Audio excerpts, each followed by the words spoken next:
बदलते भारत की शान।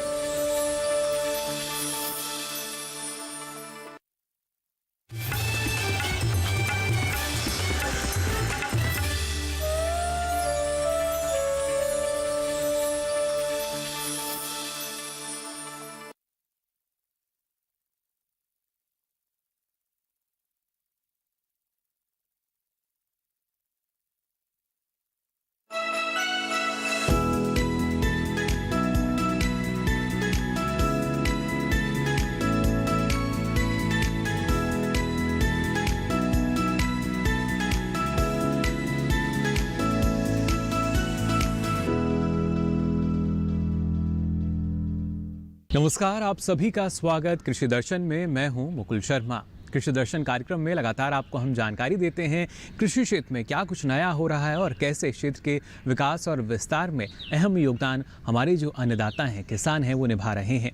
और इसके लिए हमारे इस कार्यक्रम में है 3 सेगमेंट। पहले बात करेंगे विज्ञान और किसान की, उसके बाद आपको दिखाएंगे कृषि स्टार्टअप और आखिर में बात करेंगे फार्मिंग इंडिया की। तो चलिए बिना देरी के शुरुआत करते हैं कार्यक्रम की। किसान बहनों भाइयों, आज विज्ञान और किसान में आपको हम जानकारी देने जा रहे हैं एफपीओ यानी किसान उत्पादक संगठन के बारे में। किस तरीके का फ़ायदा देखिए किसान उत्पादक संगठन से आपको जुड़कर मिल सकता है। लगातार प्रधानमंत्री खुद इस बात की अपील किसानों से कई बार कर चुके हैं कि एफपीओ से जुड़कर आपको तमाम लाभ मिल सकते हैं। इसलिए ज़रूरी यही कि किसान जो हैं और ज़्यादा जागरूक हों, एफपीओ से जुड़ें, क्योंकि आपकी जो जोखिम है ना सिर्फ वो कम हो जाएगा बल्कि मुनाफा एफपीओ के ज़रिए बढ़ सकता है। हमारे देश के किसानों के लिए किसान उत्पादक संगठन जो हैं कितने मददगार साबित हो सकते हैं और कितनी लाभ हम कह सकते हैं मदद जो है वो किसानों को मिल सकती है इनके जरिए, आइए जानते हैं।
बाकी का 40% गुणवत्ता सुधार और बुनियादी ढांचा मजबूत करने में लगा दिया गया। ऋषिवत कृषक उत्पादक संगठन कारोबार के अलावा दूसरे किसानों को प्रशिक्षण भी दे रहा है। अब तक 3000 से भी अधिक किसान यहां से प्रशिक्षण प्राप्त कर चुके हैं। ऋषिवत किसान उत्पादक संगठन के बीजों की मांग लगातार बढ़ रही है। अब दूर दूर के किसान भी इनसे बीज लेने के लिए आ रहे हैं। इस मांग को पूरा करने के लिए कंपनी ने किसानों के घर तक बीज पहुंचाने की सुविधा शुरू की है। खरीदार किसानों को भी घर की दहलीज पर उन्नत बीज मिल जाता है, वो भी समय पर। इस कंपनी ने मृदा परीक्षण सेवा भी शुरू की है। ऐसे में ज्यादा से ज्यादा किसान ऋषिवत किसान उत्पादक संगठन से जुड़ने की कोशिश कर रहे हैं। तो जाना आपने कितना फ़ायदा मिल सकता है आपको भी किसान उत्पादक संगठन से जुड़कर। अब आगे बढ़ते हैं और बात करते हैं इस माह के कृषि कैलेंडर की। जी हाँ, दिसंबर का महीना शुरू हो चुका है और प्रमुख फसल की अगर बात की जाए, गेहूं जो कि प्रमुख फसल है, वहाँ पर आप कौन कौन से कृषि कार्य कर सकते हैं, आइए जान लेते हैं इस माह के कृषि कैलेंडर में। समय पर बोए गेहूं में दिसंबर पहली सिंचाई का उपयुक्त समय माना जाता है। गेहूं की फसल में पहली क्रांतिक अवस्था बुआई के 21 से 23 दिन बाद आ जाती है। इस अवस्था पर पौधे से जमीन की सतह के पास क्राउन जड़ें निकलती हैं। इनके पर्याप्त विकास के लिए मृदा में पर्याप्त नमी का होना आवश्यक है। यदि इस अवस्था में सिंचाई की जाती है तो पौधों से अधिक संख्या में जड़ों एवं कल्लों का विकास होता है। सीमित सिंचाई साधन की दशा में यदि 3 सिंचाइयों की सुविधा ही उपलब्ध हो तो ताजमूल अवस्था, बाली निकलने के पूर्व और दुग्धावस्था पर करें।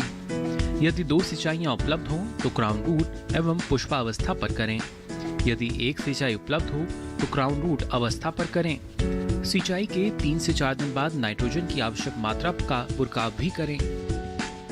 और इसी के साथ ही कृषि दर्शन में यहाँ वक्त हो चला एक छोटे से ब्रेक का। ब्रेक से लौटेंगे तो बात करेंगे कृषि स्टार्टअप की। आप बने रहिए दूरदर्शन किसान पर।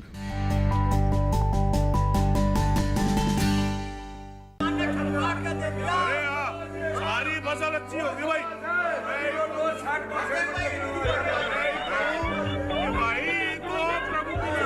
और अब एक जरूरी सूचना, देश के कुछ राज्यों में किसानों द्वारा बड़े पैमाने पर पराली जलाने से आसमान में धुंध छा गई है। लाखों लोगों को सांस लेने में तकलीफ हो रही है।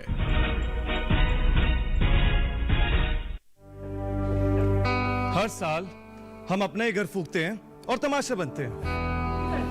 ना, मैं ना मानता।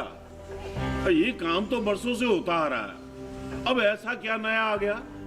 जे देख लो हमारे रतन काका, पिछले साल की पराली जलाने से जो इनकी खांसी उठी थी, जे अब तक चल रही है। और तो और हमारे सोना उगलने वाली धरती भी बंजर पड़ रही है।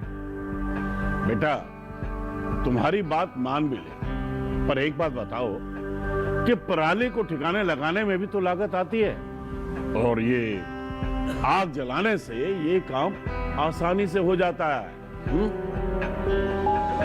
काका, जे बात ना रही, हम कह रहे हैं। देखो, मेरे पास कुछ मशीनों की तस्वीरें भी हैं, मैं तुम्हें दिखाता हूं। ये देखो, ये है हैप्पी सीडर, ये है मल्चर, ये है जीरो टिल ड्रिल, ये है स्ट्रॉ चॉपर, ये है रिवर्सिबल मोल्ड बोर्ड प्लॉ, और ये है रोटावेटर।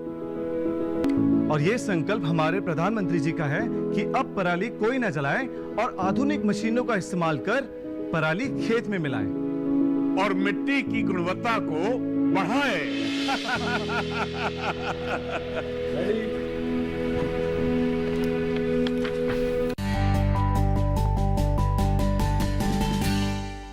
ब्रेक के बाद आप सभी का एक बार फिर स्वागत कृषि दर्शन में। अब चलिए बात करते हैं कृषि स्टार्टअप में एक और सफल किसान की। लगातार इस सेगमेंट में आपको हम दिखाते हैं कामयाबी की दास्तां हमारे जो प्रगतिशील किसान हैं उनकी। आज भी एक ऐसी ही दास्तां आपके लिए हम लेकर आए हैं। इन किसान का नाम है ताराचंद बेल जी।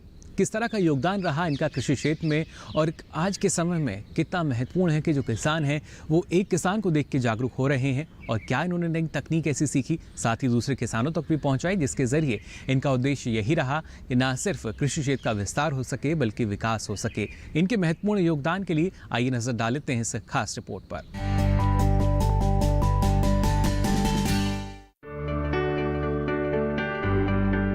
कुछ अलग करने का जज्बा हो तो इंसान को कोई भी बाधा नहीं रोक सकती।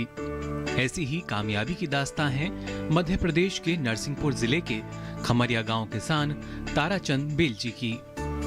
इनके पास एग्रीकल्चर की ना कोई डिग्री है ना ही कोई डिप्लोमा, लेकिन कृषि में उनके जुनून ने उन्हें जैविक खेती में पारंगत कर दिया। आज आलम यह है कि ताराचंद कई किसानों को जैविक खेती के गुण सिखा रहे हैं। ताराचंद अपने गांव खमरिया में ही पले बढ़े, 12वीं तक की शिक्षा अपने गांव में ही ली। आगे की पढ़ाई आर्थिक मजबूरियों की वजह से ना हो सकी। हालांकि ताराचंद के पिताजी के पास खेती के लिए 16 एकड़ जमीन थी। इसके बावजूद परिवार का भरण पोषण ठीक से नहीं हो पा रहा था, जिसकी वजह कृषि में पुरानी पद्धतियों का इस्तेमाल करना था। मैंने कहा भाई इतनी खेती होने के बाद भी यदि हम आगे पढ़ नहीं पा रहे हैं तो हमारी खेती बहुत अच्छी नहीं है। बोले इसको ठीक करने के लिए मैं 12वीं के बाद ही निकल पड़ा। ताराचंद ने इसी कमी को दूर करने का मन बनाया और जुट गए समस्या के समाधान में। इसी दौरान ताराचंद को चित्रकूट में दीनदयाल शोध संस्थान में काम करने का मौका मिला। यहाँ उन्हें समग्र ग्राम विकास योजना के तहत 5 गांवों के लिए काम करना था। यही वो समय था जहां ताराचंद ने कृषि विशेषज्ञों के साथ रहते हुए कृषि की नवीनतम तकनीकों को समझा। करीब 3 साल तक समग्र विकास योजना के दौरान ताराचंद ने जैविक खेती की बारीकियों को समझा, साथ ही और किसानों को भी समझाया। इसके बाद 1 साल तक कानपुर में बीज उत्पादन की पद्धति सीखी। फिर ताराचंद जी ने बनारस के वैज्ञानिकों के साथ रहकर जैविक कृषि को बेहतर ढंग से समझा और सीखा भी। तमाम जानकारियां लेने के बाद ताराचंद अपने गांव खमरिया वापस आ गए। यहाँ उन्होंने 22 एकड़ जमीन लीज पर लेने के बाद खेतों में अमरूद की कई किस्में लगाईं, साथ ही बेल वाली सब्जी लगाकर भरपूर पैदावार ली। ताराचंद पौधे से ज्यादा फलन लेने के लिए फ्रूट सेटिंग तकनीक का इस्तेमाल करते हैं। इसके अलावा ताराचंद मिट्टी को सजीव बनाने के लिए पंचद्रव्य और सजीव खाद का प्रयोग करते हैं। पंचद्रव्य बनाने के लिए गाय का ताजा गोबर, गोमूत्र, घी, दही और शहद का प्रयोग किया जाता है। पंचद्रव्य से ही सजीव खाद बनाई जाती है। इनके उपयोग से मिट्टी में जीवाणुओं की मात्रा बढ़ जाती है, जो कि पौधों के विकास में सहायक है। साथ ही ताराचंद जी जैविक कीटनाशक का इस्तेमाल करते हैं, जो पूरी तरीके से पर्यावरण के अनुकूल है। जो गोबर का ढेर है, गोबर, पत्ती, चारा, भूसा, ये सब को ट्राली में भर के लाके हम जो है ज़मीन पे गिरा देंगे और जो थोड़ा ऊंचा ढेर बनता है 3-4 फुट का, उसको फैला देंगे, 2.5 फुट का वो हो। फिर इस पे हम जो है पानी का पूरा घोल डालते हैं, पूरा पानी से पूरा ऊपर तक नीचे भिगा देते हैं। उसके बाद हर हफ्ते सजीव जल मतलब पंचगव्य और जीवाणुओं का घोल इसको उसके ऊपर डालते हैं। तो वो गोबर जो है 1.5 महीने में 45 दिन 50 दिन में पूरी तरह से डिकम्पोज हो जाता है। उनकी सफलता से गुण सीखने के लिए उनके गांव ही नहीं बल्कि दूर दूर के किसान उनके पास पहुंचते हैं और ताराचंद उन्हें जैविक खेती अपनाने के लिए प्रशिक्षित करते हैं, ताकि खेत से मिलने वाली सफलता के स्वाद को हर किसान चख सके। और आइए अब आगे बढ़ते हैं कृषि दर्शन में। अब आपको बताते हैं किसानों के सवाल, यानी आपके सवाल जो हमारे पास आते हैं। आज उन सवालों के जवाब दे रहे हैं हमारे विशेषज्ञ।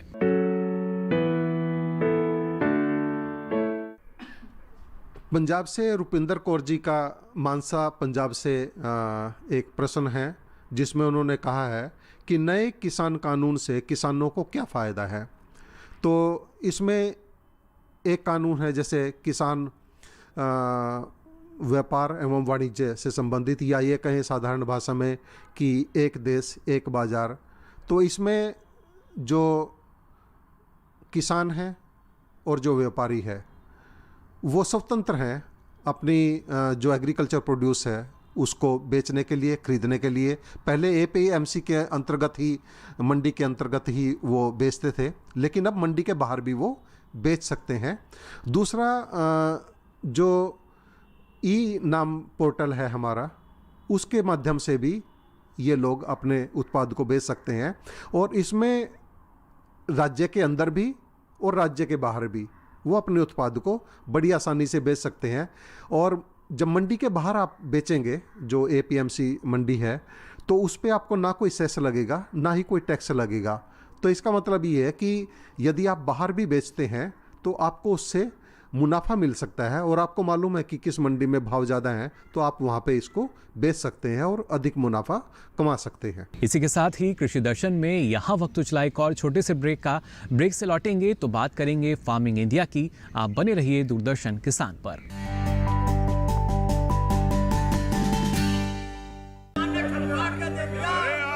सारी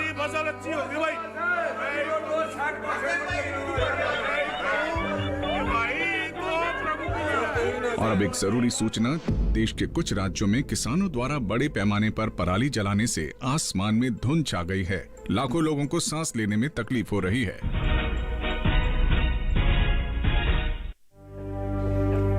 हर साल हम अपने ही घर फूकते हैं और तमाशा बनते हैं। ना, मैं ना मानता। ये काम तो बरसों से होता आ रहा है, अब ऐसा क्या नया आ गया? जे देख लो हमारे रतन काका, पिछले साल की पराली जलाने से जो इनकी खांसी उठी थी, जे अब तक चल रही है। और तो और हमारे सोना उगलने वाली धरती भी बंजर पड़ रही है। बेटा, तुम्हारी बात मान भी ले, पर एक बात बताओ कि पराली को ठिकाने लगाने में भी तो लागत आती है, और ये आग जलाने से ये काम आसानी से हो जाता है। काका जे बात ना रही, हम कह रहे हैं। देखो मेरे पास कुछ मशीनों की तस्वीरें भी हैं, मैं तुम्हें दिखाता हूं। जे देखो, जे है हैप्पी सीडर, जे है मल्चर, जे है जीरो टिल ड्रिल, जे है स्ट्रॉ चॉपर, जे है रिवर्सिबल मोल्ड बोर्ड प्लॉ, और जे है रोटावेटर। और ये संकल्प हमारे प्रधानमंत्री जी का है कि अब पराली कोई ना जलाए और आधुनिक मशीनों का इस्तेमाल कर पराली खेत में मिलाए और मिट्टी की गुणवत्ता को बढ़ाए।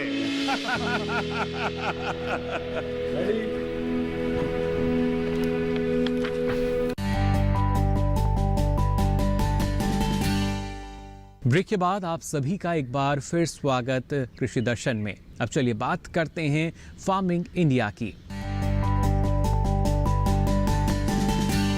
हम सभी जानते हैं हाल ही में नए जो कृषि कानून आए हैं किसानों के लिए कितनी लाभकारी हैं ये, और एक तरीके से अगर देखा जाए तो किसानों के लिए आज़ादी से कम नहीं है। अब से पहले कई तरह की मुश्किलों के बीच किसान को फंसा रहना पड़ता था, लेकिन जब ये कानून आ चुके हैं तो इसके बाद माना जा रहा है कि ये कानून किसानों के लिए एक आज़ादी की तरह है। लेकिन इन कानूनों के पीछे की बात अगर हम करें, यानी इसका उद्देश्य क्या रहा, क्यों इस तरह की आवश्यकताएं महसूस की गईं और किस तरह की महत्वपूर्ण चुनौतियां थीं जिनको पार पाके अब नए कृषि कानून हमारे किसानों को पूरी तरीके से ना सिर्फ उनके अधिकार प्रदान कर रहे हैं बल्कि उन्हें एक तरीके से बाजार में सुरक्षा भी प्रदान कर रहे हैं। आइए जान लेते हैं इन नए कृषि कानून के बारे में और ज़्यादा जानकारी इस खास रिपोर्ट में।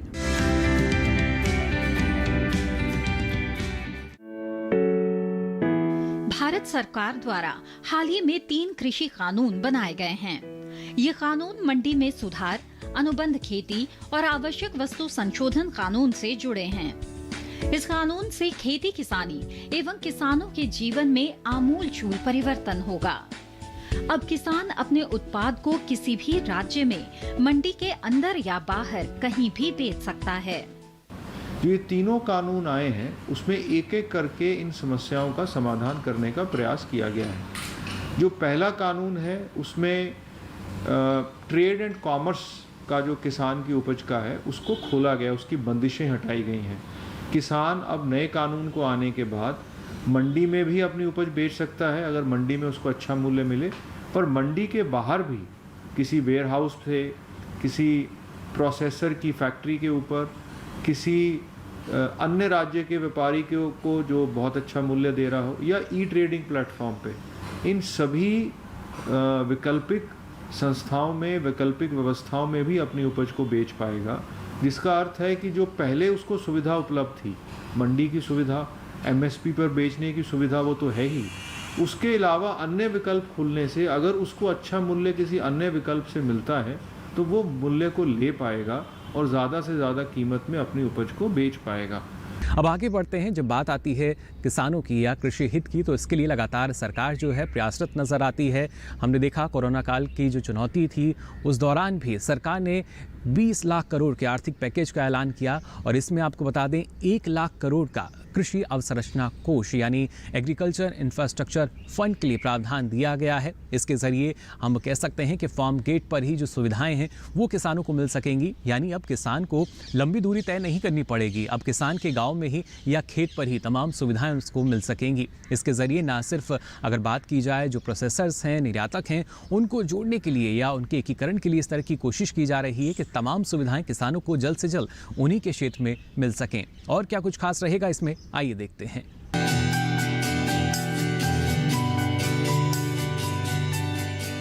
कृषि क्षेत्र के लिए अवसंरचना यानी बुनियादी ढांचा बहुत ही महत्वपूर्ण है। आंकड़े बताते हैं 15 से 20% उपज खरीदार तक पहुंचने से पहले ही बर्बाद हो जाती है। बर्बादी के बड़े कारणों में भंडारण की सही व्यवस्था का अभाव और प्रसंस्करण इकाइयों की कमी है। कृषि अवसंरचना जितनी मजबूत होगी, बर्बादी उतनी ही कम होगी।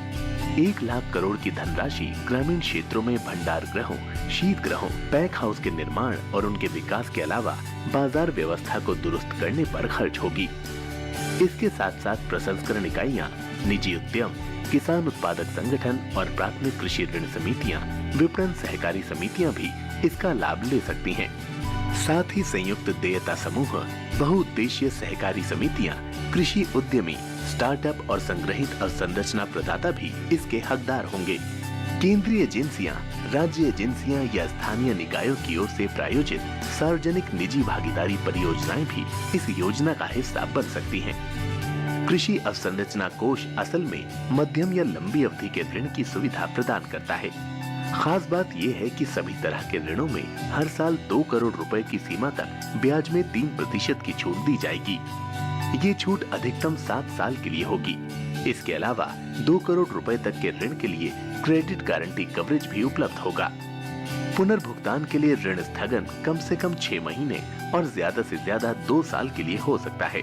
विशेषज्ञों का कहना है कि खेती और कृषि प्रसंस्करण आधारित गतिविधियों के लिए औपचारिक ऋण सुविधा ग्रामीण इलाकों में रोजगार के कई अवसर उत्पन्न करेगी। और आइए अब कार्यक्रम में आगे बढ़ते हैं, बात करते हैं मोबाइल ऐप की। लगातार आपको हम जानकारी देते हैं। किसानों को और ज़्यादा फ़ायदा देने के लिए या जानकारी देने के लिए अलग अलग तरह के आधुनिक तरीके से हम मान सकते हैं जो मोबाइल ऐप हैं वो विकसित किए गए हैं। आज भी कैसी ही मोबाइल ऐप के बारे में हम जानकारी आपको देने जा रहे हैं। ये ऐप है पूसा मोबाइल ऐप। क्या कुछ खास है इसमें, आइए देखते हैं। इस पूसा कृषि मोबाइल ऐप के प्रयोग से किसानों को अपनी समस्याओं के समाधान की जानकारी आसानी से प्राप्त हो सकेगी। किसानों को मौसम के बारे में जानकारियां मिलेंगी और वे अपनी फसल को बचाने के लिए उसके अनुरूप उपाय कर सकेंगे। सरकार और वैज्ञानिक समय समय पर नई प्रौद्योगिकियों के साथ किसानों का सहयोग करेंगे। पूसा कृषि मोबाइल की ये सेवा भारतीय कृषि अनुसंधान परिषद ICAR की ओर से विकसित की गई है। फसल की नई किस्मों के बारे में, संसाधन संरक्षण, खेती के कार्य व्यवहार के साथ साथ खेती की मशीनरियों और उसके प्रयोग से संबंधित सूचनाएं किसानों को उपलब्ध कराएगी। आगे बढ़ते हैं और अब जान लेते हैं अलग अलग मंडियों में क्या भाव रहा कृषि जिन्सों का। खरीफ विपणन सीजन 2020 और 21 के दौरान न्यूनतम समर्थन मूल्य। वर्तमान खरीफ विपणन सीजन 2020 और 21 के दौरान सरकार ने अपनी मौजूदा न्यूनतम समर्थन मूल्य योजनाओं के अनुसार किसानों से MSP पर खरीफ 2020 और 21 फसलों की खरीद जारी रखी है। खरीफ 2020 और 21 के लिए धान की खरीद पंजाब, हरियाणा, उत्तर प्रदेश, तेलंगाना, उत्तराखंड, तमिलनाडु, चंडीगढ़, जम्मू और कश्मीर, केरल, गुजरात, आंध्र प्रदेश, ओडिशा और महाराष्ट्र जैसे राज्यों एवं केंद्र शासित प्रदेशों में सुचारू रूप से चल रही है। पिछले वर्ष के 266.19 LMT की तुलना में इस वर्ष 28 नवंबर 2020 तक 315.87 LMT से अधिक धान की खरीद की जा चुकी है और इस प्रकार पिछले वर्ष के मुकाबले धान खरीद में 18.66% की वृद्धि दर्ज की गई है। 315.87 LMT की कुल खरीद में से अकेले पंजाब ने 202.72 LMT का योगदान दिया है, जो कुल खरीद का 64.18% है। वर्तमान में जारी KMS खरीद संचालन के तहत 59,636.82 करोड़ रुपए मूल्य के धान की खरीद की गई है और इससे लगभग 29.37 लाख किसान लाभान्वित हुए हैं। इसके अलावा राज्यों के प्रस्ताव के आधार पर तमिलनाडु, कर्नाटक, महाराष्ट्र, तेलंगाना, गुजरात, हरियाणा, उत्तर प्रदेश, ओडिशा, राजस्थान और आंध्र प्रदेश राज्यों के लिए मूल्य समर्थन योजना के तहत खरीफ विपणन सीजन 2020 के दौरान 45.24 LMT दालों और तिलहन की खरीद के लिए भी मंजूरी दी गई है। इसके अतिरिक्त आंध्र प्रदेश, कर्नाटक, तमिलनाडु और केरल राज्यों के लिए 1.23 LMT कोबरा की खरीद के लिए भी मंजूरी दी गई है। अन्य राज्यों एवं केंद्र शासित प्रदेशों के लिए PSS के तहत दलहन, तिलहन और कोपरा की खरीद प्रस्तावों की प्राप्ति पर मंजूरी दी जाएगी, ताकि वर्ष 2020 और 21 के लिए राज्य नोडल एजेंसियों के माध्यम से केंद्रीय नोडल एजेंसियां इन फसलों के लिए FAQ ग्रेड की खरीद अधिसूचित MSP पर सीधे पंजीकृत किसानों से कर सकें। यदि संबंधित राज्यों एवं केंद्र शासित प्रदेशों में अधिसूचित फसल अवधि के दौरान फसलों की बाजार दर MSP से कम हो जाती है, सरकार ने अपनी नोडल एजेंसियों के माध्यम से 28 नवंबर 2020 तक 1,120.96 MT मूंग, उड़द, मूंगफली की फली और सोयाबीन की खरीद की है, जिसका MSP मूल्य 538.96 करोड़ रुपए है और इससे तमिलनाडु, महाराष्ट्र, गुजरात, हरियाणा और राजस्थान के करीब 57,772 किसानों को लाभ मिला है। इसी तरह 28 नवंबर 2020 तक 52.40 करोड़ रुपए के MSP मूल्य पर 5,089 MT कोपरा खरीदा गया है, जिससे कर्नाटक और तमिलनाडु के 3,961 किसान लाभान्वित हुए हैं, जबकि पिछले वर्ष इसी अवधि के दौरान 293.34 MT कोपरा की खरीद की गई थी। कोपरा और उड़द के संदर्भ में अधिकांश प्रमुख उत्पादक राज्यों में खरीद दर MSP से अधिक है। खरीफ दलहन और तिलहन के संबंध में राज्य एवं संघ शासित प्रदेश की सरकारें आवक के आधार पर अपनी तय की गई तिथि से खरीद शुरू करने के लिए आवश्यक तैयारी कर रही हैं। पंजाब, हरियाणा, राजस्थान, मध्य प्रदेश और तेलंगाना, आंध्र प्रदेश, महाराष्ट्र और हरियाणा राज्यों में MSP के तहत बीज कपास की खरीद का कार्य सुचारू रूप से चल रहा है। 28 नवंबर 2020 तक 8,286.91 करोड़ रुपए मूल्य की 28,16,255 कपास गांठों की खरीद की गई है, जिससे 5,65,591 किसान लाभान्वित हुए हैं। और आइए अब आपको दिखाते हैं सोशल मीडिया पर, खासतौर से ट्विटर पर क्या कुछ साझा किया गया कृषि क्षेत्र को लेकर।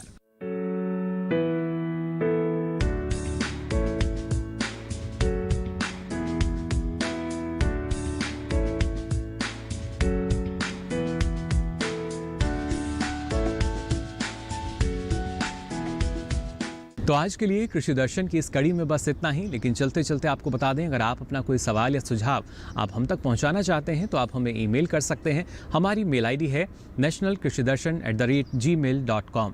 इसके साथ ही आप पत्र व्यवहार के माध्यम से भी हमसे जुड़ सकते हैं। आप हमारा पता नोट कर लीजिए। हमारा पता है कार्यक्रम कृषि दर्शन, कमरा संख्या 58, CPC दूरदर्शन, खेलगांव, नई दिल्ली 110049। हमें इंतजार रहेगा आपके सुझाव और आपकी प्रतिक्रिया का भी। कृषि संबंधित ताज़ा जानकारी लेकर फिर होंगे हाजिर। तब तक के लिए दीजिए इजाज़त। नमस्कार।